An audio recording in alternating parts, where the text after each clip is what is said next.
Oke, ketemu lagi ya dengan kita selama pandemik ini. Ini adalah yang terakhir ya, yang terakhir sebelum pandemik kita ke Filipina 2019 ya. Seperti biasa kita selalu mengambil dalam rangka liburan kenaikan kelas ya. Jadi kira-kira summer time lah ya, atau musim kemarau. Nah, di Filipina kita 8 hari ya, total 8 hari dari utara Manila sampai Cebu di selatan. Jadi sisanya 2 hari di Singapura ya. Di Filipina kita cukup banyak tempat dan cukup puas. Saya paling terkesan Filipina dari semua yang kita pernah kunjungin ya, negara-negara yang pernah dikunjungin selama liburan. Filipina yang paling berkesan ya. Banyak faktor murah, enak, makanannya cocok ya, orangnya juga oke lah, Mbak ya, ramah, tempat wisatanya juga menarik ya, beragam ya. Jadi kita pakai Cebu Pacific ya. Cebu Pacific memang low cost tapi tidak murah ya di atas yang lainnya. Eh, tapi masih oke lah. Servisnya bagus. Jadi waktu kita kan nggak mau ambil bagasi pakai backpack itu ya, kabin. Tapi disuruh check in waktu di boarding hall itu, bagasi disuruh check in tapi kita nggak dicas. Bagus ya, servisnya bagus sekali. Jadi pesawatnya jamnya kagok memang, jam dini hari ya, jam 00.15 gitu ya. Jadi nyampe Filipina itu pagi ya, jam setengah enam, jam 5 setengah enam lah, karena ada perbedaan zona waktu. Jadi bisa tidur lah sebentar di pesawat ya, lumayan lah ya. Jadi yang saya sukanya nggak buang waktu, artinya nyampe Filipina pagi hari, full time, kita full day bisa tour dengan seharian ya. Dengan catatan seger lah ya, nggak tidak ngantuk ya. Jadi tapi Filipina cukup panas ya. Kita pertama di Manila. Manila City Tour itu lebih ke sejarah, tempat-tempat peninggalan sejarah kolonial Spanyol ya.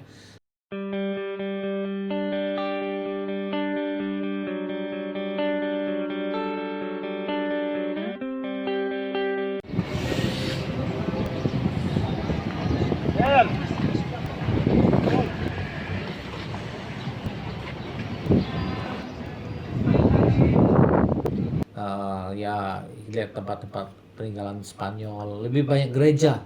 Kalau Filipina itu kita akan disuguhi dengan kunjungan gereja yang sangat banyak ya, katedral ya.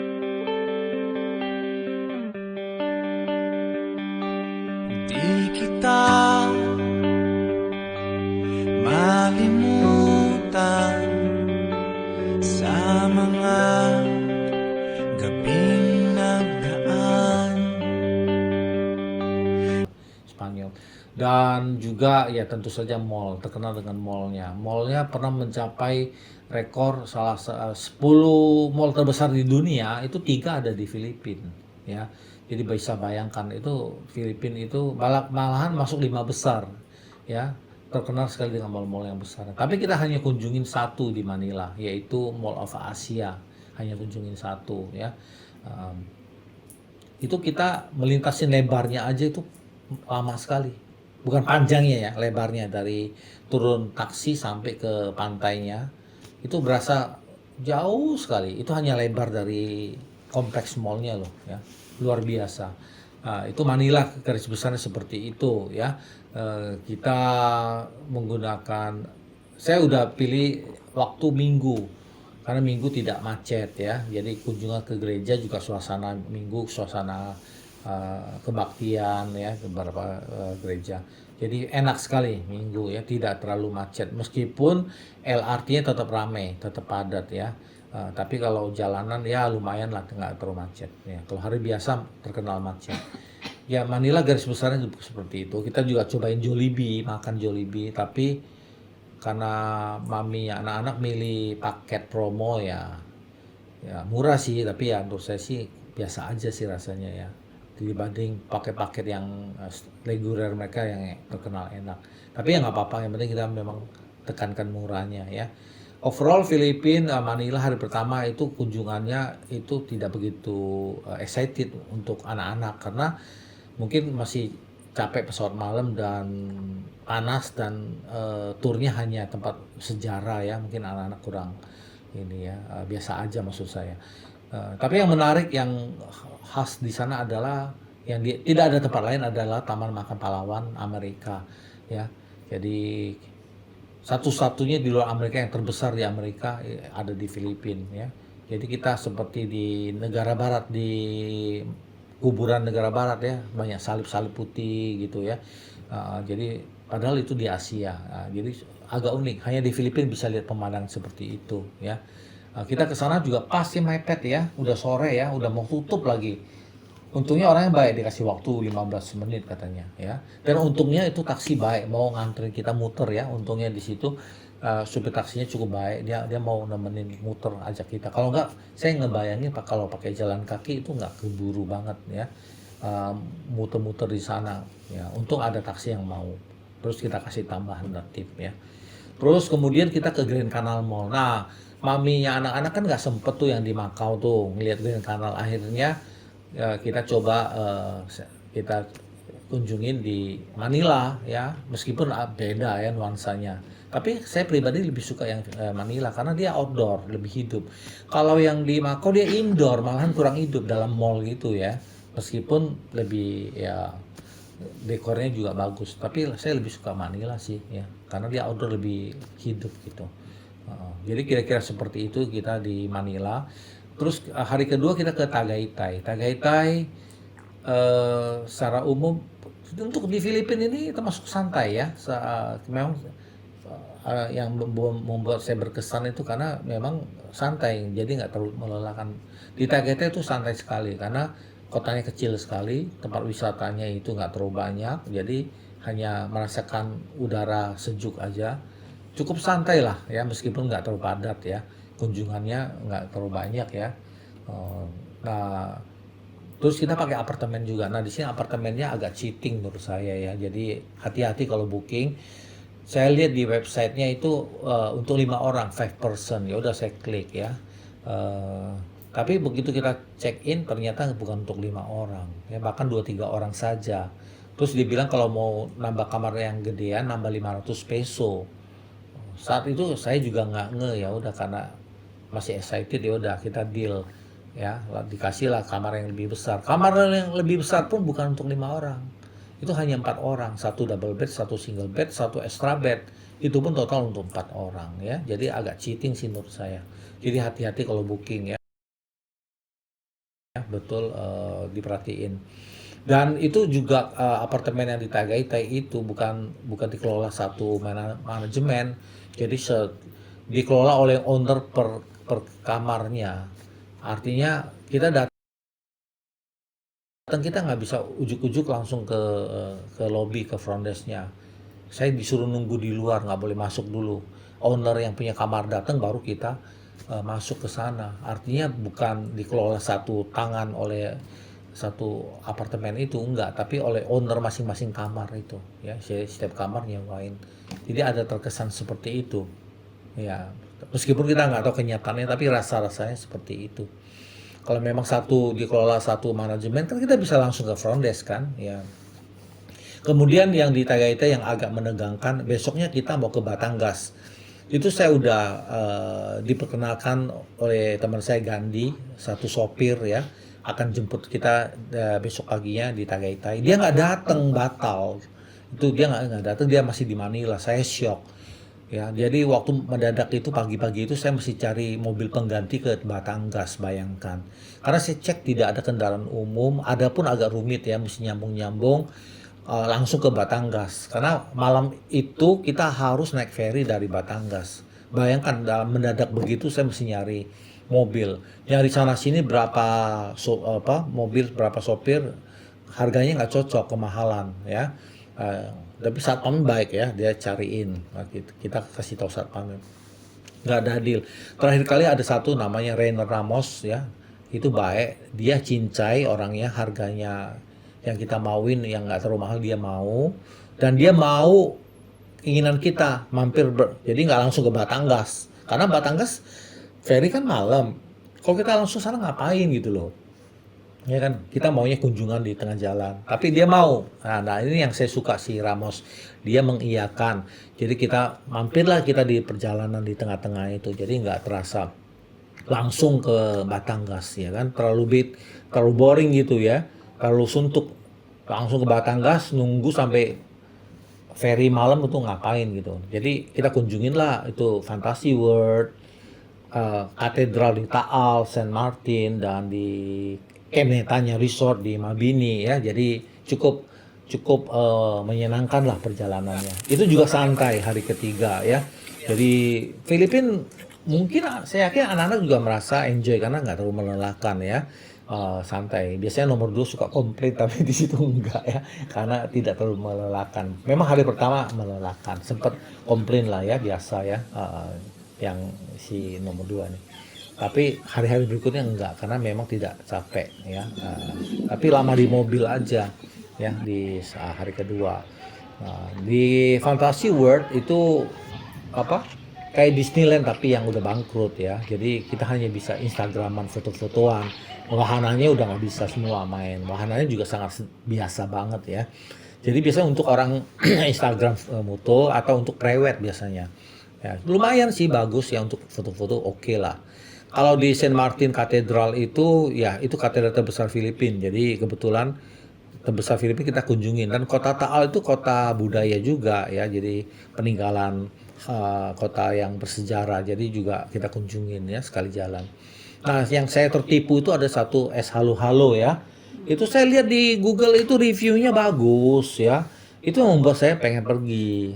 Jadi ada makan kuliner apa yang terkenal di Taal, ditulislah salah satu es halo-halo di Karwas itu. Nah, penasaran lah saya ke sana. Kita coba. Untungnya mesen nggak banyak ya, kita mesen 2 ya. Dan sangat mengecewakan. Beda sama halo-halo yang kita makan di Tagaytay. Nah, Tagaytay itu enak yang di Mang Inasal ya. Nah, ini saya kecewa ya, dia nggak enak sekali. Terus tidak ada apa tuh? Tidak ada talas. Ya, dia bilang oh nggak bagus talas itu pakai essence bukan asli alasan ya. Dia nggak pakai talas ya. Anyway ya udah pengalaman ya. Terus makan siangnya juga saya udah lihat lokasi yang bagus, yang suasananya cozy sekali. Ternyata sampai sana belum buka, dia hanya untuk dinner ya. Aduh, ya ini kita cuma makan di warung biasa, ya seperti itu. Untuk Kenetanya itu saya agak ragu karena kita bukan staying guest, bukan tamu yang menginap di Kenetanya. Dalam hati saya boleh nggak masuk ya, tapi ternyata orang sana baik ya, nggak kepo. Artinya saat pemain nanya saya bilang mau ke sini ya, dia nggak nanya kita apakah nginep di situ, cukup baik lah kita bisa foto-foto juga di Kenetanya meskipun bukan nginep di situ ya, cukup oke lah ya. Makanya itu berkesan sekali Filipina. Nah untuk naik ferry itu masih dikenakan terminal fee ya, hati-hati kalau ke Filipina naik ferry apa itu kadang-kadang di luar tiket masih ada terminal fee, harus bayar lagi tapi nggak mahal sih ya. Ferrynya kita pakai kabin for 6 orang padahal kita berlima kan. Nah ternyata ada sedikit masalah, jadi sisa 1 orang itu dia mau paksa masukin 1 penumpang lagi. Kadang ada penumpang dadakan yang mau beli upgrade di kapal ya. Saya tolak. Kalau Anda tolak Anda harus bayar katanya. Suruh saya bayar 500 peso. Ya udah saya bayar supaya nggak ada tambah penumpang. Lucu dong penumpang asing masuk ke kabin kita ya. Karena kita memang 6 ranjang, kita 5 orang.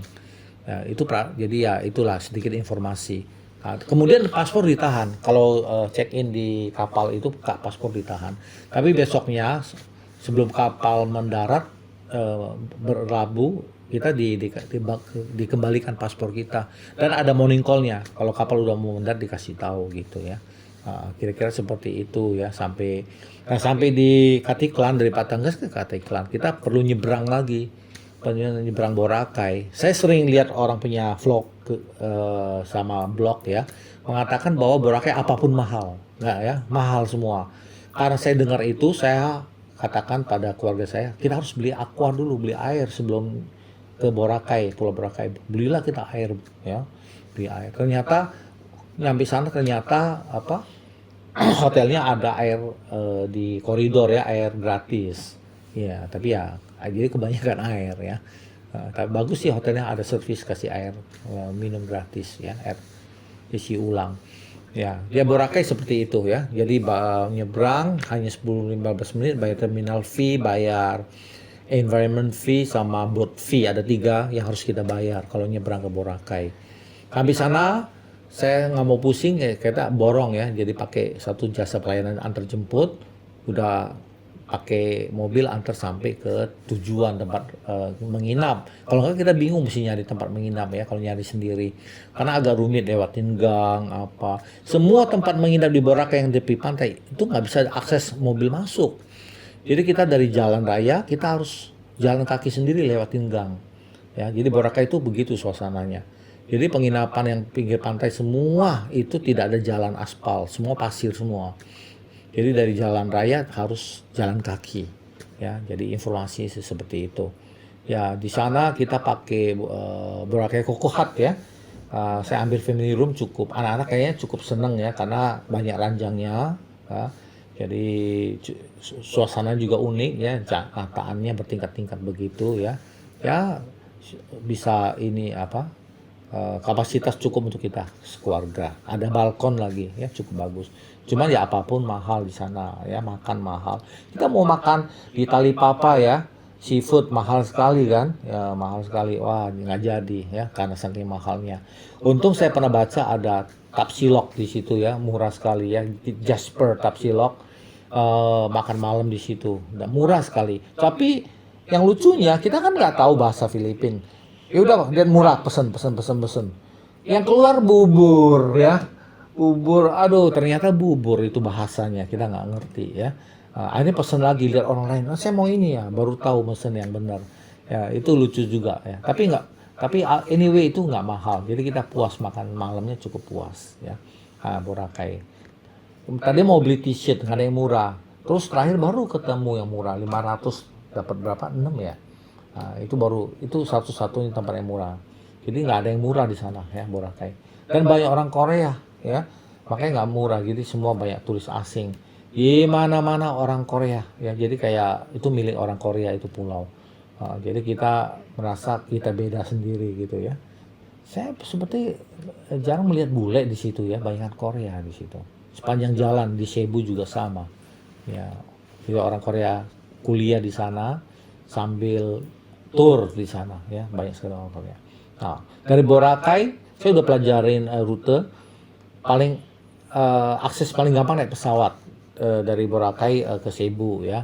Kebetulan tidak mahal ya, kalau daripada naik yang lainnya lama dan nggak beda jauh, bahkan lebih mahal harganya naik bus, naik boat, naik ferry.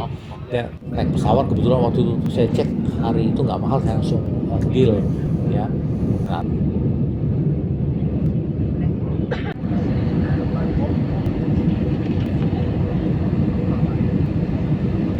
udah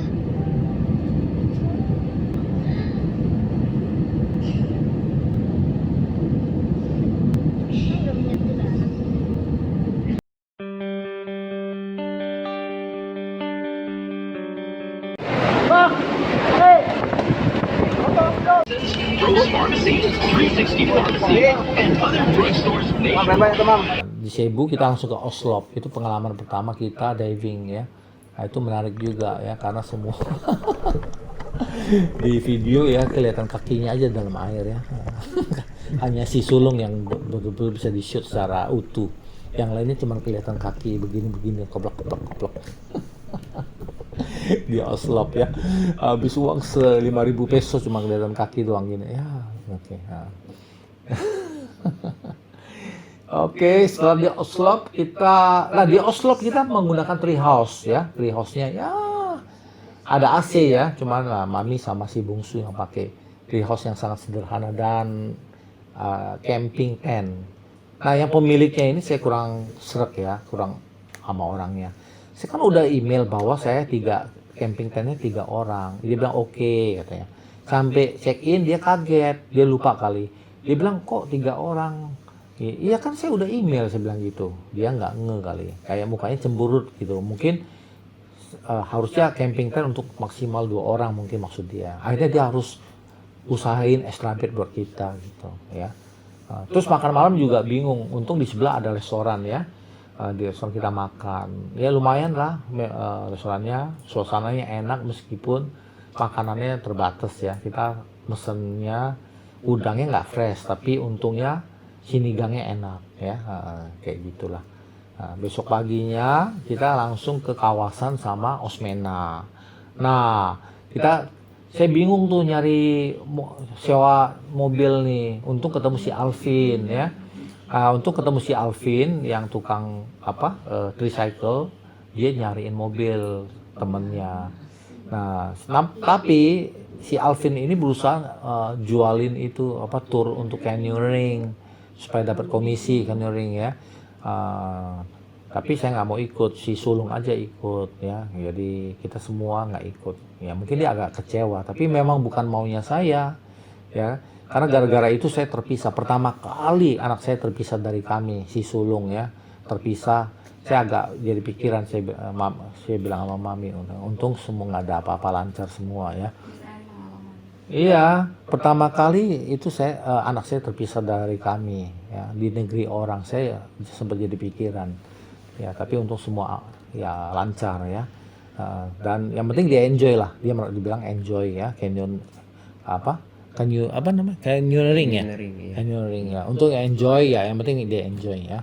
Meskipun sempat jadi pikiran, karena memang saya nggak begitu niat canyoning, dan adik-adiknya apalagi nggak cocok lah ikut ya. Istri saya juga pasti nggak cocok, nggak mau ya. Itu untuk anak muda sekali ya. Nah kemudian kawasan fall juga kita, airnya bagus ya, warna airnya unik, air terjunnya cantik ya. Tapi kita cuma air terjun yang paling bawah, nggak, katanya ada atas lagi, kita nggak pergi, waktu terbatas. Tapi itu agak jorok ya, kata istri saya agak jorok ya airnya, orang nyemplung, tempatnya kecil tuh, banyak orang nyemplung di situ ya. Kesannya banyak lumur, kesannya kurang bersih lah. Dan mejanya harus bayar, kan tempatnya sempit. Jadi kita harus pakai meja nih. Saya pas mau makan siang, kalau keluarga saya makan di tempat yang si Alvin yang bawa itu, canyoning, tapi saya nggak mau karena nggak enak ya, kelihatan gitu makan enak nggak enak kelihatan. Nah saya memang lihat vlog orang banyak kan makan di kawasan, saya makan tuh di kawasan, tapi meja harus bayar sewa ya. Yang makin ke sana makin mahal, dekat air terjun ke sini lebih murah, murah-murahnya pun nggak murah banget ya, 300 ya peso ya. Tapi bebas pakai berapa lama boleh gitu ya, udah kita pakai sana. Tapi ya sebentar aja di kawasan, karena kita agak buang waktu di Sisulung ya, canyoning, jadi sore banget. Saya juga jadi pikiran karena dia harus pulang Cebu malam itu. Ke Osmena udah kesorean, tahu sendiri dataran tinggi kalau sore angin kencang ya, jadi semua kedinginan ya. Apalagi nggak bawa jaket, ada yang Sisulung nggak bawa jaket, jadi kedinginan lah ya kita. Tapi untung masih sempat moto-moto, untung nggak keburu gelap ya. Begitu nyampe Dalagate itu udah gelap. Nah kita makan di Dalagate ya. Di Dalagate itu kota transit lah. Makan malam di situ, nunggu bus ke Cebu juga di situ. Ya sampai Cebu ya. Nah saya tuh mules tuh perut, entah karena keminum air laut atau apa, saya nggak ngerti ya. Jadi waktu diving jadi mules banget sampai Cebu, ke toilet dah ya, ke toilet. Nah di informasi di Filipina itu toiletnya itu kayak barat meskipun di Asia loh ya. Di terminal umum toiletnya itu toilet kering, artinya nggak ada keran untuk cebok, jadi harus pakai tisu. Wah kaget saya. Untung tapi ada sediain orang jual tisu di depan, jadi harus siapin uang kecil gitu ya. Ini informasi aja ya, kira-kira gambaran kayak gitulah di Cebu ya, perjalanan pulang ke Cebu. Terus kota Cebu sendiri city tournya ya lumayan lah, nggak terlalu gimana, tapi lumayan. Ya ke katedral ya, Magellan Cross. Magellan itu seorang Spanyol yang pertama kali mendarat di Filipina ya, menyebarkan agama Katolik juga, jadi ada salibnya, dianggap sakral ya di situ ya, Magellan ya. Jadi katedral Santo Nino, kemudian Heritage Monument ya. Yang menarik ada skywalk. Nah, skywalk. Tapi cuman bertiga kita skywalk karena mami nggak berani, apalagi yang nomor 2 ya. Jadi pas udah berduaan mereka nungguin kita bertiga ya, skywalk ya. Skywalk kita hanya ngambil paket yang single ya, skywalk aja karena dia banyak paket tuh. Ya kita nggak ngambil paket-paket yang lain, kita cuma ambil paket skywalknya aja. Ya banyak macam ya, ada zip line, ada juga paket yang duduk terus dimiringin badan kita menghadap ke bawah ketinggian, itu serem juga ya. Jadi kita cuma ambil skywalk ya, cukup menarik lah ya. Ya skywalk ada ya mau cerita? Iya, kasirnya agak cheating. Ya kasirnya agak cheating kata istri saya ya, jadi dia berusaha cheating, tapi untung istri saya teliti soal itu, jadi akhirnya ketahuan dia mau cheating gitu. Untung ada saksi di sampingnya. Di sebelah Ada saksi ya, dia mendengarkan bahwa layar juga sih, dia mau beli. dia mau beli juga, pengunjung juga dia lihat juga, jadi saksi ya, sehingga jadi saksi Dia bilang nggak berkutik. dia nggak berkutik ya. Dia nggak nyangka juga ya bisa gitu ya, namanya orang ya. Tapi secara overall oke lah kesannya orang Filipina sepanjang jalan oke, meskipun ya pasti ada 1-2 yang seperti itu ya. Cebu ya ada teman. Udah. Nah kemudian ada yang unik lagi, adalah satu lagi Cebu yang mungkin tempatnya nggak ada, tur penjara. Jadi ada napi-napi sana dilatih menari yang kompak, yang keren, supaya orang lihat daripada mereka bertindak yang negatif, diajarin dance gitu ya, untuk performance kayak senam gitu. Jadi itu nonton, jadi atraksi wisata gitu, banyak turis suka. Tapi katanya diganti wali kota udah nggak ada. Bos kita ke sana kecewa sekali, udah nggak ada ya. Akhirnya ya udah kita terakhir ke Rose Cafe ya, 10.000 Rose Cafe ya di Cordova. Nah itu punya orang-orang Korea yang buka tuh. Sebetulnya biasa aja sih, tapi itu kan biar untuk Instagram, untuk orang-orang pacaran sih sebetulnya ya. Ya foto-foto banyak bunga mawarnya bohongan sih, cuman karena dalam gelap tuh ada cahaya, itu bikin keren ya. Jadi sebetulnya untuk orang-orang tempat pacaran atau untuk Instagram, tapi ya kita pergi aja karena itu terkenal ya, salah satu yang di Cebu yang disarankan kita ke sana. Tapi di sana satu hal harus diperhatikan. Di sana itu saya sering dengar orang cerita yang YouTuber, sana susah nyari taksi karena sana hanya malam hari kan, turun malam hari. Pulangnya susah. Ya, makanya saya pilih nginep di Mactan Island. Jadi satu pulau dengan Cordova. Ya, taksi susah. Ya untungnya kita pakai Grab bisa ya. Pakai Grab saya juga pernah dengar cerita tuh supir-supir Grab itu agak hati-hati kalau jemput tamu di sana ya, mungkin takut diapain sama supir taksi sana lah ya. Nah namanya persaingan, jadi di sana ada kendala ya. Jadi banyak kan saya disarankan sama vlogger atau orang YouTuber, kalau pesen taksi suruh nunggu, makan borongan pulang pergi. Kita ke sana nunggu, pulang udah nggak usah bingung cari taksi lagi. Tapi masalahnya kita itu berangkat bukan dari hotel, kita dari dari Sim Mall ya, Sim City Mall. Jadi nggak mungkin dong kita balik Sim City Mall. Bisa juga sih, cuman ya tentu mahal lah. Dari Sim City Mall kan jauh ke Cordova. Jadi kalau naik taksi kayaknya mahal banget dah. Makanya kita pilih naik itu V-Hire namanya, V-Hire. Nah, karena dari V-Hire sampai sana nggak ketemu taksi kan, pakai tricycle sampai sana, pulangnya nggak kelihatan, ya udah kita pakai Grab. Agak repot sih, saya merasakan agak repot di sana ya, karena sana agak terpencil ya, perasaan agak terpencil ya, nyampe sana kayak sepi gitu ya.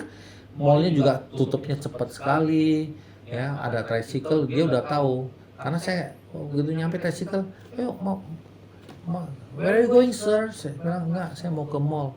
Mallnya udah tutup, aduh malu digituin ya. Dia udah baca kita nih, pasti mau ke lihat Rose Cafe. Mallnya udah tutup, udah mati, nggak usah bohongin gua gitu kan. Ya udah akhirnya saya ngaku jujur, saya mau ke Rose Cafe. Oh ya udah, tapi baik ya, supirnya baik. Dia nggak cheating ya, dia nggak cheating kita. Jadi diantar kita. Ya kira-kira seperti itulah di Cebu. Kemudian Cebu satu hal lagi yang informasi, kalau kita departure dari Cebu Airport itu dikenakan terminal fee, terminal tax yang tidak murah ya, di $20 per orang. Itu saya juga agak shock ya. Memang saya udah tahu informasinya, cuman dari teman saya Gandhi katanya sih dia karena dari Manila dia bilang nggak ada. Saya kira Manila sama Cebu, ternyata Cebu ada, Manila nggak ada. Ya, jadi saran saya kalau mau ke Filipina masuk Cebu keluar Manila. Kalau saya terbalik masuk Manila keluar Cebu, ya. Karena apa? Pertimbangan saya juga ada maksudnya. Kalau saya masuk Manila keluar Cebu lebih gampang dari Tagaytay ke Batangas itu lebih gampang daripada dari Batangas ke Tagaytay. Untuk apa? Karena di Batangas kita mau nyewa mobil susah, turun dari terminal ferry, ya kan? Kita bingung, ya takutnya cheating lah apalah ya. Seperti itu. Ya kira-kira begitulah tentang Filipina. Garis besarnya tentu banyak sekali hal-hal yang lain ya. Ada yang mau tambahkan? Ya kira-kira begitulah ya kisahnya. Kita singkatin saja. Kalau ada waktu kita akan cerita mungkin lebih detailnya. Ya terima kasih udah bersama kami. Jumpa lagi. Mudah-mudahan pandemi berakhir kita bisa memulai perjalanan baru kita ya. See you guys. Bye.